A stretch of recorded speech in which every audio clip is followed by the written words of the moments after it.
Hello there. This is Father Henry Steffen. I'm joined by Father Clement Dickey here at St. Gertrude Priory, and we're bringing you this first episode of Closing the Social Distance as a way of keeping in touch with you in the midst of this crazy time, the coronavirus pandemic. So I wanted to ask you, Father Clement, just since this is starting things off, if you could explain briefly how we've gotten to this point and how the Church is responding to this terrible time. Well, of course. So it was not our decision, yours and my decision to close the church, where actually the church is still open, to stop having public masses, but this is a decision that we received from the Archbishop, who took it in concert with public health officials and the governor and all of the other bishops in the state of Ohio.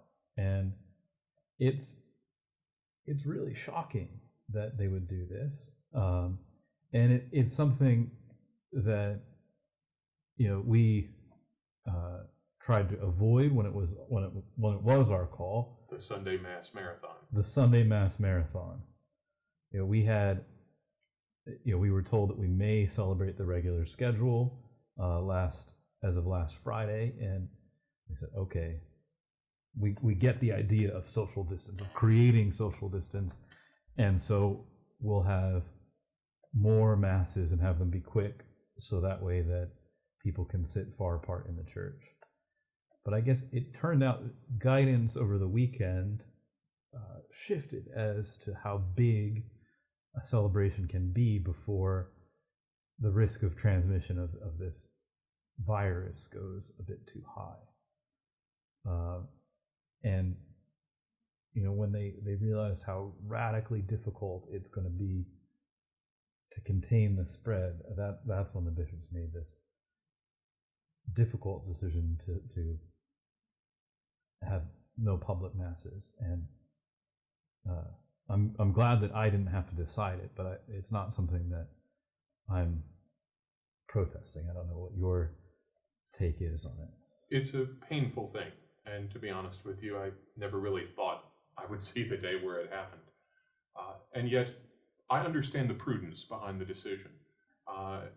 Because in truth, what we're facing here is a very terrible possibility, not just of getting gravely ill oneself. You and I are blessed to be in the 30-something range. So, the statistics are a little bit better for us. But the point of truth is that if you gather people, even if they show relatively minor symptoms or no symptoms at all, they can easily spread this to the most vulnerable, to sick and elderly people, to the poor, to those who don't have the means of defending themselves as well. And that's what makes it so dangerous. It's not that we aren't willing to be brave or we aren't willing to face the possibility of death. Lord, take me when you're ready, and make me ready to meet you. But the truth is, we have to do this in prudence and charity to look after those who are most in need. The Mass is worth dying for, but it's not worth killing for. It's a good line. And I think so. A lot of people have brought up saints who have ministered to very sick populations and still, and chosen to accept the consequences of death. And usually these quotes are brought up in the context of some sacrament being denied or some refusal. And I think that there are a couple of key points of contrast between other plagues and this one. The first and most obvious is that we know much better now what causes disease to spread.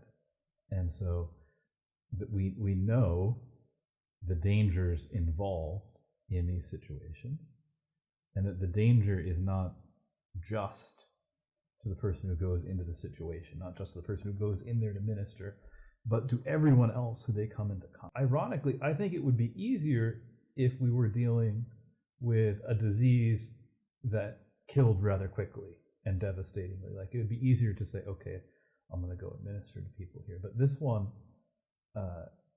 you can go 14 days without symptoms, so I could be carrying the disease to hundreds of thousands of people and not realize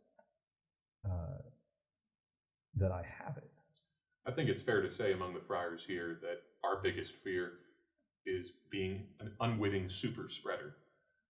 The opportunities that priests have to be with people, to minister to them, to be close to them are countless. And we are privileged to get to come into people's lives, homes, sick beds, hospitals, nursing homes, all these different contexts, not to mention our school, offices, and church itself. And the real danger, which we have to be conscious of, is the fact that we don't just so much have to protect ourselves for our own sakes, but we have to protect each and every person who needs to receive the sacraments. And that is a heavy duty, but an important one. So I think that perhaps the most important thing that we can say is, even though this is a terrible time, even though our hearts are very heavy by the fact that we aren't able to celebrate the Mass with you, even though it is painful and isolating and anxiety-inducing, everything that's going on, we are still with you. We are praying for you. We are offering private Masses for you each and every day. And we want to be able to be present to you in whatever way we can, thus closing the social distance, but also at this point trying to make confessions available each and every day at 4 p.m. for as long as people need, keeping the church open and exposing the Blessed Sacrament from noon to 9 p.m. every single day, and being there for people who call us and who need confession or Holy Communion, who are sick, and ministering to them as best we can. And I think one of the things that we will develop over the course of this series, because there are other questions that are raised, is the fact that this is not the same thing as being cut off from the sacraments and from the graces of the sacraments. We are still able to celebrate the Mass, and we're still able to apply the needs and the concerns of the people that we serve when we come to those celebrations of the Mass. So it's not the same thing as experiencing a nationwide interdict, as some call it. It's true. It's true. There is a painful dimension to all this, and we know it all too well. But it's been a kind of odd consolation to remember something that's easy to forget. It's a kind of throwaway line, that at each and every Mass, the whole Church, in heaven, on earth, purgatory, is present. And to be honest with you, looking out at those empty pews, we know that you're there in heart and in spirit, not just because you wish you were there, but because you're spiritually drawn in.